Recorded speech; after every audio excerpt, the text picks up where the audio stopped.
Thank you for joining us on Nationwide. I'm Ruth Aguela.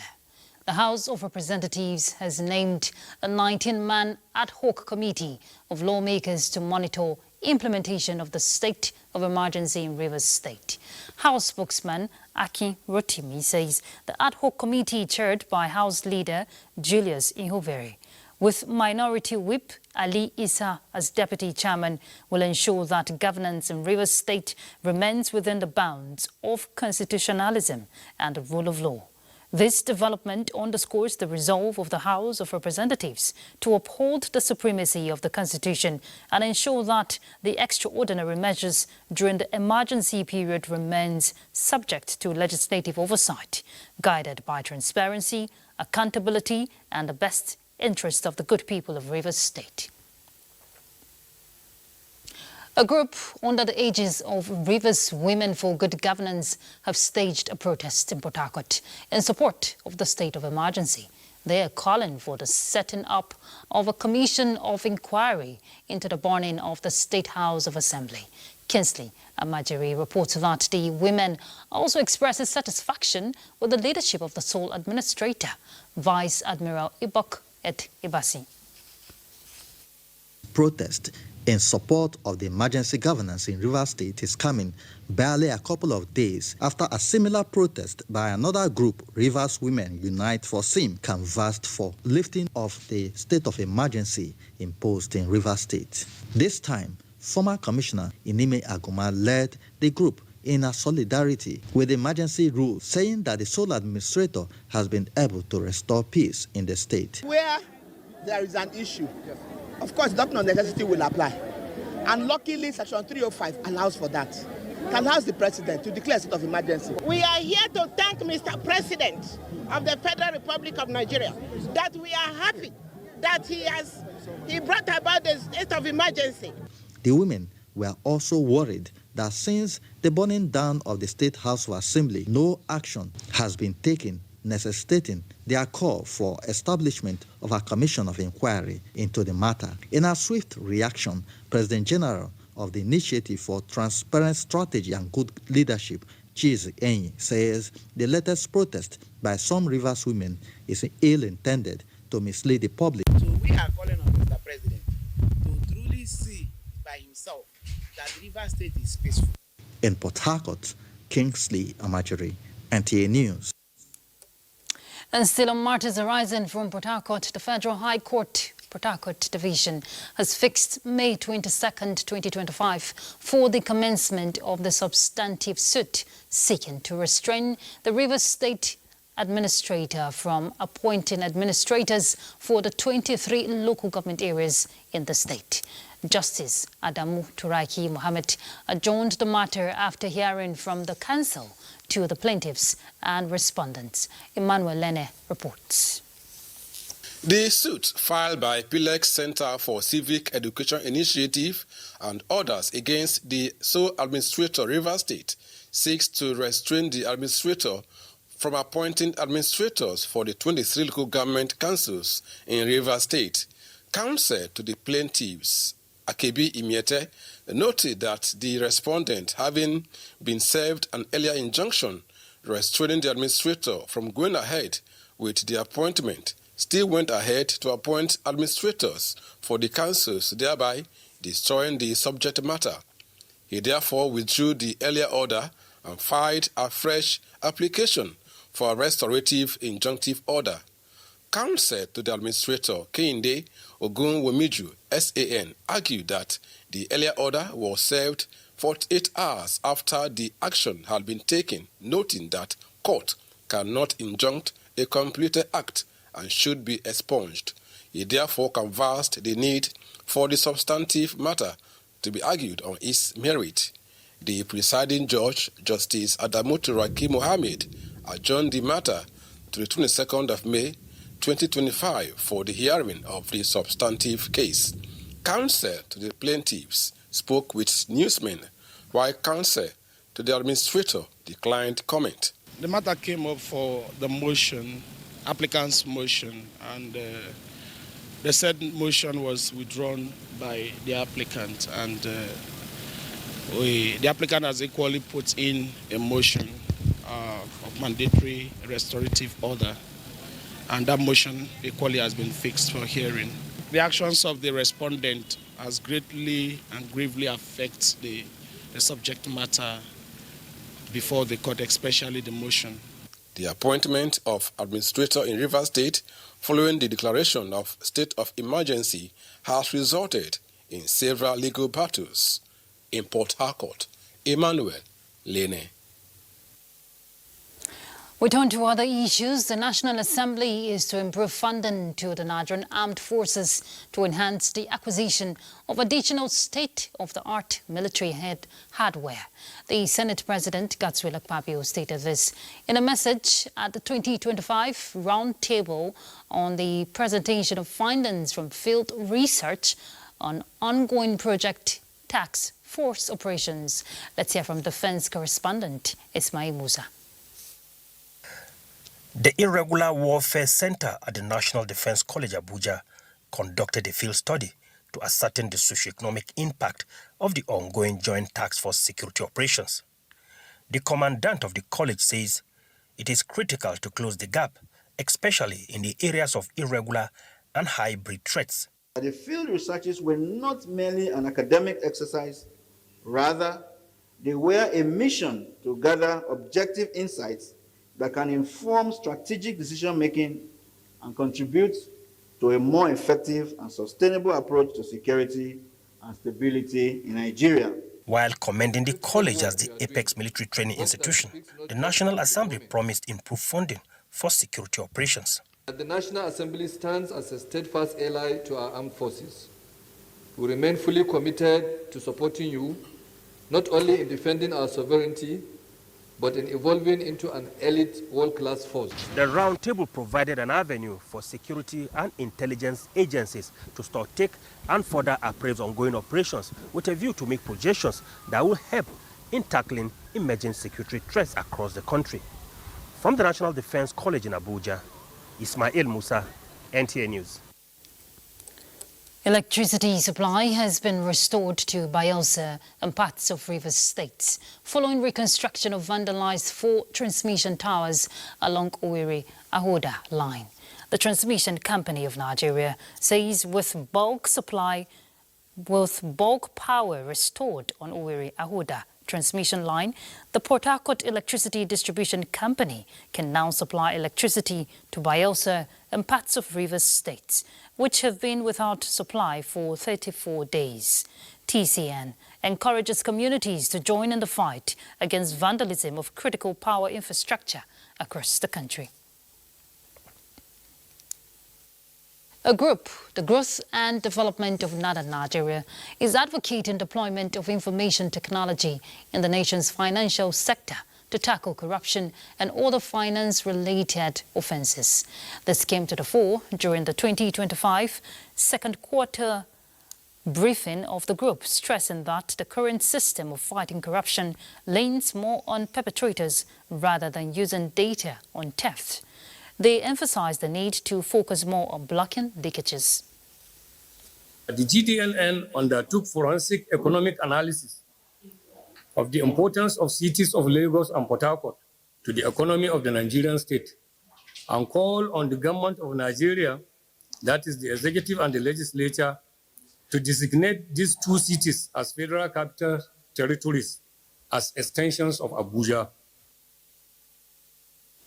The group is also concerned about the Central Bank of Nigeria tightening the cash reserve ratio of 50 to 60% for commercial banks, calling for reappraisal of the policy to curtail high interest regime imposed in the financial sector. University in Kaduna, of which the Kaduna state government has made available 60 hectares of land for the project.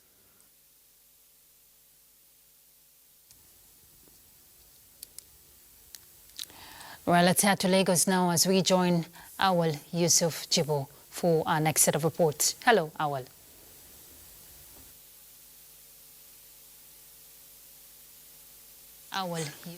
Lagos State Police Command wants members of the public to be wary of unwholesome activities in their domain.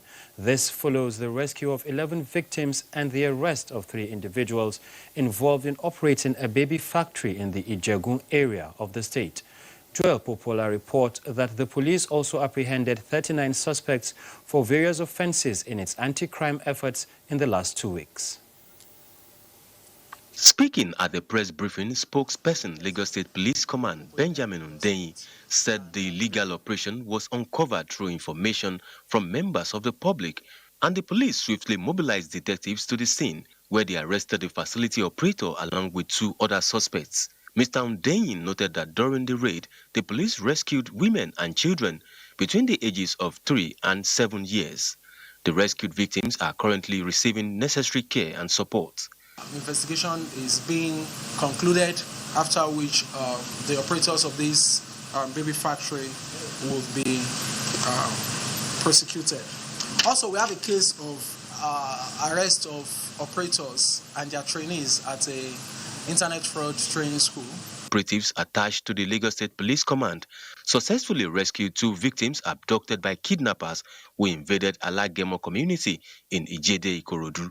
We also have a case of child stealing. It was reported by a complainant on April 5, 2025. And she reported that her granddaughter, named Wura Ola, 3 years old, was stolen on her way to school.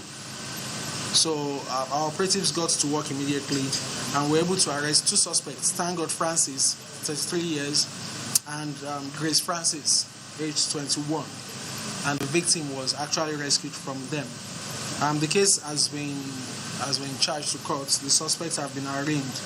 The police public relations officer also reiterated the need for private security operatives in residential areas not to deny police team on operation access to their estates, as this could frustrate efforts to safeguard lives and property.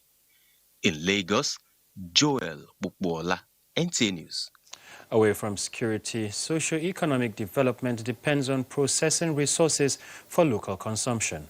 This is the principle that drives collaborations between government organizations and initiatives in their bid to stabilize the economy. The recent handshake between Presidential Compressed Natural Gas Initiative and the Nigeria Railway Corporation is one of such collaborations. Larry Belay takes a look at the budding strategic partnership being planned among these 2 organizations. The federal government is leaving no stone unturned in ensuring compressed natural gas becomes easily accessible to Nigerians as an alternative source of energy. This has led to collaborations between the Presidential Initiative on CNG and both public and private establishments. The rail subsector is now enjoying benefits of such collaborations in the area of training and capacity building on conversion, as well as building of depot at the terminal stations. They have very strong engineering capacity in an area of training and in the area of conversion. We are going to collaborate very closely with them. We have a major initiative this year around diesel conversion. The NRC is, I will say without any risk of being controverted, the top diesel engineering organization in Nigeria. For the nation's railway service, with a tradition of having indigenous engineers for its 112 years of existence, the collaboration is a welcome development. We are undergoing transformation, we are undergoing revitalization, we are undergoing reform. We are going to tap on their experiences and their successes. How they've been able to make Nigerians to accept the CNG gas, same way we are going to make Nigerians to accept that rail is a strong mobility option, both for passenger and for freight. PICNG Chief Executive Officer revealed that the days of relying on imported petroleum products are long gone. It is time to leverage existing facilities and potentials to provide a new path for the nation's transportation system with little PMS or diesel. In Lagos, Larry Bilayi, NTA News. And that concludes our contribution from Lagos. Nationwide will continue in Ibadan after this break. Don't go away.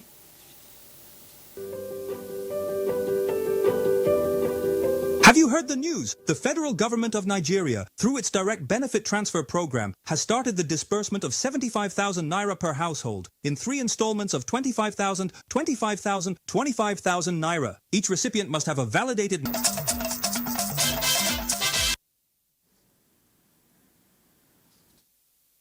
For joining us in Ibadan. More than 200 residents of Alafara area in Ibadan Northeast local government have benefited from a free medical mission organized by wife of Oyo State Governor Tamuno Minini Makinde in Ibadan towards bringing medical treatment closer to the people. Yemisi Ajagun has the details. The outreach provided a comprehensive range of services, including blood pressure checks, diabetes screening, health education on nutrition and preventive care. In a remark, wife of Oyo State Governor Tamino Minini Makinde said this is part of the efforts of her office to promote healthcare service delivery and socio-economic development in the state. Healthcare is one of the fundamental pillars of a thriving society. However, access to healthcare is still a problem in our community. That is why primary healthcare centers are built all over Oyo State to ensure we address this gap in healthcare provision. In their separate goodwill messages, stakeholders lauded Mrs. Makinde for her tireless hard work towards the success of the program. And His Excellency is going all out to make sure that the people of Oyo State are healthy. And to do this, this is part of this free health mission. Beneficiaries also appreciated the organizer while calling for continuity of the program. We are fully vested and given the type of growth we are expected to. I appreciate Oyo State government. She commended the present administration under the leadership of Governor Seyi Makinde for the support he has given the initiative since inception. In Ibadan, Yemisi Ajagun, NTA News. Winner of the 5th edition, Roslyn Etokwo Sigma National Secondary School quiz competition has been rewarded with the 5 million naira cash prize for the first position. Kemi Oshi reports that the event was organized by the oldest student organization in the University of Ibadan. That was the Deeper Life High School Uyo campus smiling home with the star prize after emerging winner of the 2025 Roslyn Etokwo Sigma Secondary School quiz competition. Before we started this competition, we prayed. God also ended us the victory, and adequate preparation, as they say, make the success. They came over there to fish us, and now they have brought us here and see how they have awarded us.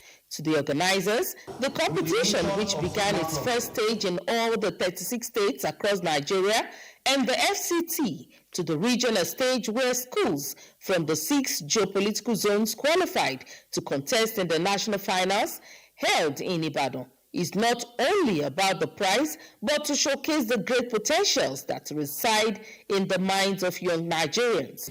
Sigma quiz competition is birthed out of the need for us to promote education in the country and to promote any competition among students. When they are between 10, 11, and 19, because that's when you can really get them. That's when they soak and absorb knowledge, learn skills, and begin to form a worldview of things around them. Of course, you can see students from Gombe, from Aba, from Uyo, and it's a very, very good thing. I want to commend Sigma Club for this very wonderful initiative. Guests at the event commended the Sigma Club, University of Ibadan, for their commitment to this cause and many others. The star prize for the competition has increased from 50,000 naira to 5 million naira within 5 years. In Ibadan, Kemi Oshi, NTA News. And that's it from Ibadan. Ruth, it's back to you. Many thanks, Kemi. One of the ways the Nigerian government is enhancing the nation's health care system is by focusing on improving access to health care, which can be seen and felt majorly from the health insurance scheme to ensure universal health coverage. But the question is, are Nigerians aware of these health insurance schemes, and are they actually enrolling in the various available plans? Let's hear from Adejoke Odeka. Healthcare delivery is one of the primary focus of government at all levels, and various policies to guarantee affordable Medicare has been put in place by the federal government, which many states have equally adopted. While the federal government has continued to invest in infrastructure, promoting health insurance, and implementing various initiatives focused on primary health care to safeguard public health using the National Health Insurance Scheme as a key driver of its universal health coverage target, many Nigerians, especially those in the non-formal sector, are not taking advantage of this scheme. Actually, I don't really have knowledge about it. Sometimes I just go to the hospital and be like, just lay some complaint. It's very, very important, and I'm on HMO in my place of work. When there is any health challenges, health insurance will be able to take care of it. There has been significant improvement in the number. As at December 2024, the NHI has recorded 90.2 million Nigerians have subscribed to various health schemes, both at the NHI, the state health insurance schemes, and the private health insurance program. The health insurance program is designed to provide access to healthcare for all Nigerians, as it aims to ensure financial access to healthcare for individuals and families, thereby contributing to improved health outcomes and reducing financial burdens. Everyone is advised to take full advantage of it. In Lagos, Adejoke Odeka, NTA News. We'll join our correspondent live now in Lagos, Hingino John Adams, to tell us how Lagosians are taking advantage of the health insurance scheme. Hingino, please go ahead. Thank you, Ruth. Universal health coverage is very, very important. And one of the key drivers, as you heard from that report, is health insurance. The National Health Insurance Scheme, as you heard from that report, is one of the key drivers of achieving the universal health coverage. And here in Lagos, the Lagos State government came up with a health insurance scheme known as the Ilera Eco. It is aimed at providing affordable and quality health care for Lagosians. Now, we have the National Health Insurance, and it has been in existence for a while now. But data shows that only less than 5% have subscribed to that, which is not too good. And like 70% of Nigerians are paying from their pockets. If I have an option of paying less than 100% for my healthcare services, why should I go for a plan that maybe let me go to pay from my pocket when I have plans that will require me to pay like maybe 10%, 15%, as the case may be, depending on what you subscribe for. So I was curious. I now discovered that most of the people that have keyed into these health insurance schemes are those in the formal sector. Those in the informal sector, like the market men and women, are not really aware of these schemes. So whenever they are sick, you find them going to patent stores and self-medicating or using herbs. And this is a major challenge of achieving the universal health coverage. We all know that universal health coverage is a very crucial issue.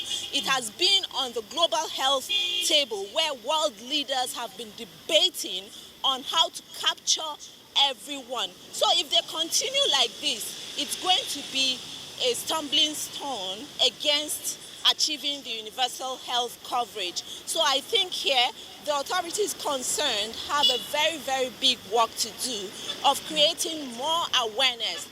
And some people that are aware of such plans say that they hardly fall sick. So why should I be paying monthly or quarterly, as the case may be, and I'm not using it? And I think, again, the authorities concerned have a very, very big work to do on telling people why they need to key into that. Now, coming back to the Ilera Eco, it's beginning to gain acceptance gradually. It's beginning to gain acceptance gradually as many people are keying into it. both the young and the old are really keen into the Ilera Eco, and the Lagos State government is still it's still creating awareness on the importance of why people should register under various health schemes. Okay, and you know, you've captured it all. And I like your teaser where you said, when I have an option to pay less, why pay from my pocket? You know, that's a question a lot of people should ask themselves. And I hope they take advantage of this. Thank you, Ingino. All right, let's turn to other issues. Former First Lady Dame Patience Jonathan has been given the Global Women's Peace Ambassador Award by the Women's Federation for World Peace International at its 2025 Universal Peace Federation World Summit in Seoul, South Korea. This is in recognition of her contributions to peace and the upliftment of human family across the globe. Dame Patience Jonathan thanked the organizers for recognizing the invaluable contributions of women in peace building, saying that the honor is a call for action and greater commitment to serve humanity. While thanking her husband, Dr. Goodluck Jonathan, and the First Lady, Senator Oluremi Tinubu, for the encouragement and support, Dame Patience Jonathan pledges continued advocacy for women's rights, peace building, and social justice. She also commits to inspiring other women to build peaceful and progressive societies. Guests on NTS Good Morning Nigeria are calling for a collective effort to navigate the economic challenges expected to occur due to impending tariff hike by the United States of America. Well, the guests are also advocating for prioritization of diversification of its trade relationships and exports, strengthening ties with other countries. Talking about Nigeria, especially within Africa. Lydia Sampson reports. Analyzing the U.S. tariffs and the Nigerian economy, the guests are optimistic that expanding trade with China, India, and the European Union could open new opportunities. Additionally, they believe leveraging regional frameworks like the African Continental Free Trade Area can boost intra-African trade. To make Nigeria a trade hub, genuine coordination and commitments to protocols, they say, must be implemented. It's a wake-up call for nations like Nigeria, who are giants in their own right, but who have been punching below belt. So that from this moment, we know that there might continue to be Trumps coming in different parts of the world. Everybody for himself, God for us all. The global economy is slowing down. It will affect commodity prices. And here we are heavily reliant on oil and gas. Our diversification is we are still too dependent on oil and gas for our export earnings. So that is very critical to reduce vulnerability. China, Mexico, all of them. Yes, all of them will be looking for areas where they will dump their goods.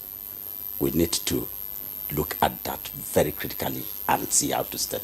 They insist domestically, Nigeria must focus on enhancing infrastructure, supporting local industries, and providing incentives for non-oil exports. Policies aimed at improving product standards and export readiness, they believe, can help Nigerian goods compete globally by fostering resilience through diversification and regional collaboration. Nigeria can reduce vulnerability to external shocks while strengthening its economy. In Abuja, Lydia Sampson, NTA News. Poor patronage of locally produced goods, epileptic power supply, and high interest rates are among the key challenges identified at a strategic focus group engagement on Made in Nigeria products, organized by the National Agency for Science and Engineering Infrastructure, NASENI. Dalhatu Abdullahi reports. This is a brand new four-wheel drive vehicle, 100% made in Nigeria, manufactured in conjunction with foreign partners. It is a hybrid vehicle that uses both electric and petrol, built to improve fuel efficiency, reduce emissions, and enhance performance. This development, the National Agency for Science and Engineering Infrastructure, NASENI, says is in line with the renewed hope agenda of President Bola Ahmed Tinubu. It is cost-effective. It has all it takes, to drive transportation business and transportation fleet in Nigeria. Stakeholders at the strategic engagement are optimistic that entrepreneurs can leverage the opportunities offered by Nigerian government agencies like the Bank of Industry to fast-track industrial growth in the country.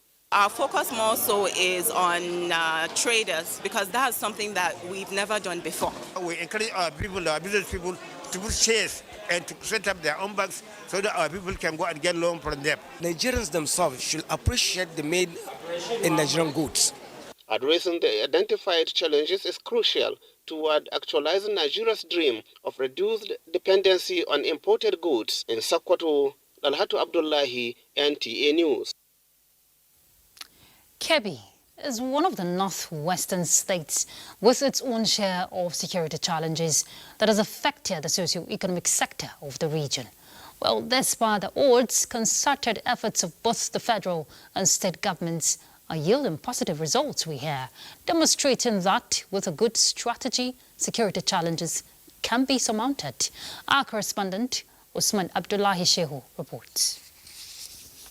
A decade, the southern part of Kebbi State suffered from security challenges, such as banditry, resulting in the loss of hundreds of lives and millions of naira worth of properties. The place you people went now, before if you give me 50 million naira, I will not go there. I was kidnapped twice there. A few months back, the concerted effort of the federal and state governments brought about significant breakthrough as families returned to their abandoned villages and farming activities. Unfortunately, a new threat has emerged in the eastern part of the state, in Arewa, Argungu and Augi local government areas. We have been seeing the proactiveness and also the joint effort of the state government and the security agencies and even the stakeholders. We have to be very conscious of our environment. We should start from ourselves. You should observe the people close to you and observe their neighbor and people that visit him, and also strange faces. Saying we will never allow the bandits to attack before we retaliate. No, we will meet the bandits at their location, at their bases, wherever they are, and take the war to them. So, recently, the state government provided 27 operational vehicles to support security agencies in their fight against banditry. In Kebbi, Usman. All right, let's join Usman Abdullahi Shehu live now in Birnin Kebbi to tell us more on that strategy the state government has adopted to, tackle the insecurity issues in the state. Usman, please go ahead. Routes. Of course, the Kebbi state government is strategizing to ensure the recent threat in the eastern part of the state is being eliminated. One of the ways that the government took to ensure that the threat has been completely eliminated is that the governor of recent said they will no longer wait for the bandit to attack these communities in the area. Rather, they will take the fight to their hideout. And then the state government has also make a holistic effort to communicate with the neighboring states like the Sokoto state, Zamfara, Niger, and also Niger Republic, because the state in its investigation, they revealed that those bandits usually come, they don't have any hideout here in Kebbi State, but rather they usually come from the neighboring state to attack villages in the state and then go back again. And then the state government has taken it upon herself that it will ensure it provides operational vehicles to those security operatives in the state. And also the state has also called on all vigilant groups to stop pursuing those bandits whenever they attack a community, because of the guerrilla war that they usually take to, which usually results in the death of so many vigilant groups. All right, thank you very much, Usman. Okay. Thank you, Usman, So for that. these are some of the efforts are being in place. All right, our correspondent there. Thank you. Of course, you know security is everybody's business and a collective responsibility. And from Northwest, we cross over to North Central. Let's join Mary and Jos. She has our next set of reports.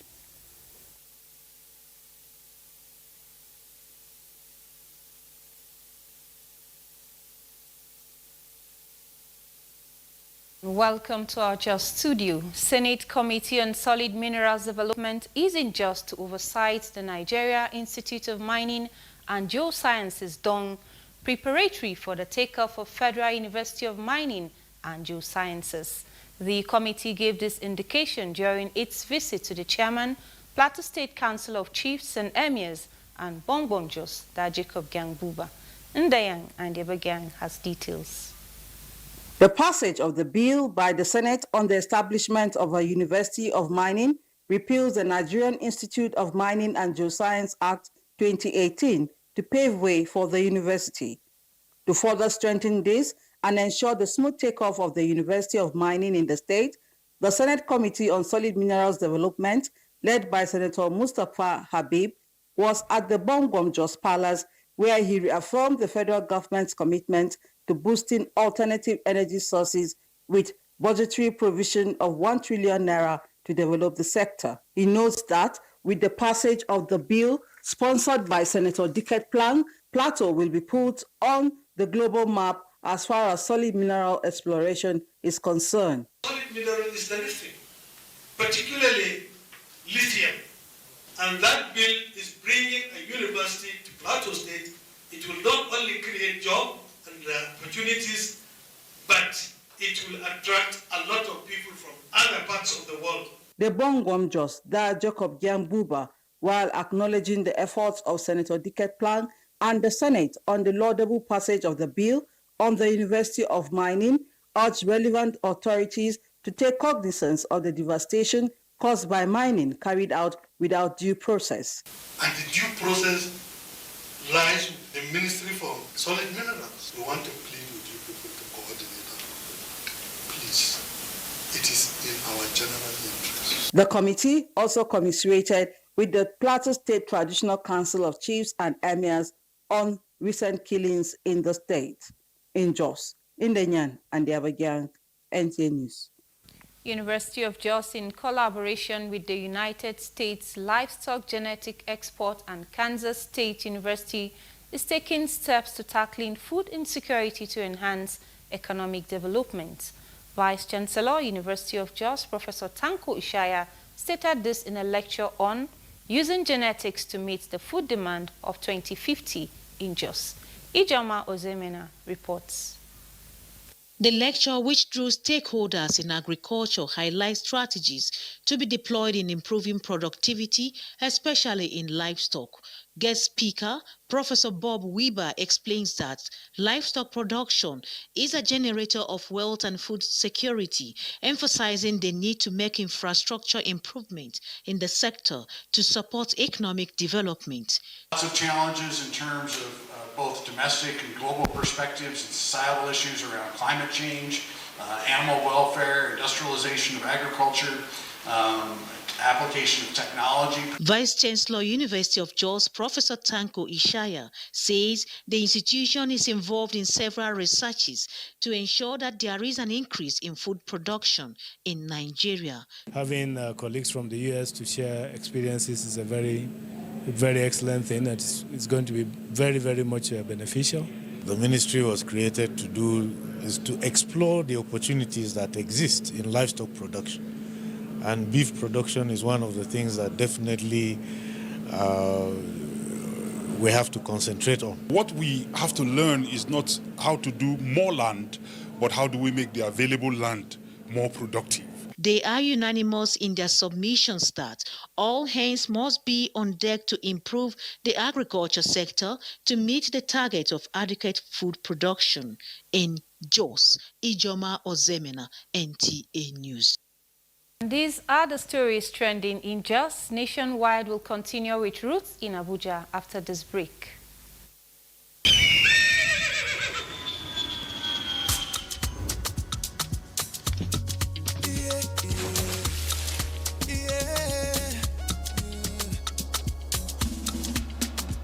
From the Atlantic across the savannah to the Sahara, we rise.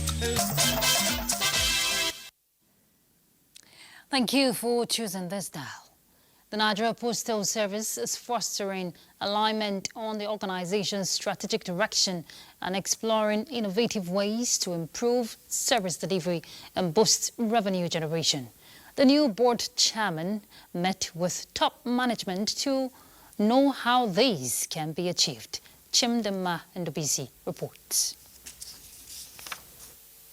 A gathering of top management staff of the Nigerian Postal Service in a family meeting setting where truth is not spared. The new chairman, board of directors, talking tough on the ones he refers to as postal rats. That is, postmasters who tamper with clients' packages, delay delivery, and erode public trust. We all know how to kill rats in our homes. We will do the same thing for those who choose to be postal rats in our system. We have bringing renewed hope, like I said, to birth on the shores of NIPOST, to tell Nigerians that we are ready, we are set to redirect NIPOST and to put NIPOST on the path of progress. The new management board is on a mission to have a vibrant NIPOST that is competitive and digitally efficient, able to stand shoulder to shoulder with global postal giants. That means tighter operations, accountability, and a total shift in attitude. So, the management staff are being gingered to sit up and diligently carry out their duties to revive the agency, said to be in a figurative intensive care, and answer the question of if it will come out alive and healthy or not survive. We've been working hard to change the face of NIPOST, to change the perception of NIPOST, but with the onboarding of Chief Kekemeke as the chairman governing board of the Nigerian Postal Service, I think what we'll see is an accelerated improvement. I'm going to ensure that once this mail come in, every opportunity to see that this mail get to the next office intact. We'll do that. Agreed at the retreat is that days of mediocrity may be numbered as the agency fights to regain relevance in a fast-paced digital world. In Abuja, Chimdema Ndubisi, NTA News. The Accountant General of the Federation says the support, commitment and prayers of friends and family is needed to make Nigeria great. As old friends reunited to celebrate one of their own stepping into national service. Maria Ado Zakari reports that in a visit that was both professional and personal, the Accountant General of the Federation welcomed a delegation of his PhD classmates to his office in Abuja. The reunion, filled with warm exchanges, highlighted not only academic bonds, but a shared commitment to national development.